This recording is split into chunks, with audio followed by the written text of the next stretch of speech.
राज्यभरामध्ये एमपीएससीचा paper 40 लाखांमध्ये विकला गेला असा आरोप रोहित पवारांनी केला। पेपर फुटीवरून रोहित पवार यांनी एमपीएससी आयोगावर गंभीर आरोप केले आहेत। एमपीएससीच्या विद्यमान अध्यक्षांनी राजीनामा द्यावा अशी मागणीही रोहित पवारांनी केली।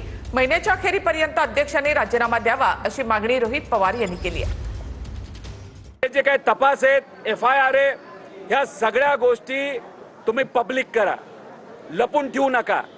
कालच्या पत्रामध्ये एकाच विद्यार्थ्याला हा पेपरमध्ये प्रश्न देण्यात आले असं सांगितलंय, ते साफ खोटे आहे। अनेक लोकांची नावं आम्ही दिलेली आहेत। एक एक पेपर हा 40-40 लाख रुपयाला तिथे गेलेला आहे। त्यामुळे हा जो भ्रष्टाचार आहे, एमपीएससीचा पेपर कधीच फुटत नव्हता। 1997 नंतर आता तो पहिल्यांदा फुटलेला आहे। त्यामुळे कुठेतरी मुलं आता घाबरलेली आहेत की एफडीएचा हा जो पेपर इन्स्पेक्टरचा फुटला, त्याचे जे प्रश्न फुटले, त्याच्याच बरोबर एक्साइजचा जो इंटरनल लेवलची परीक्षा असते त्याचं मार्किंग पॅटर्न फुटलं।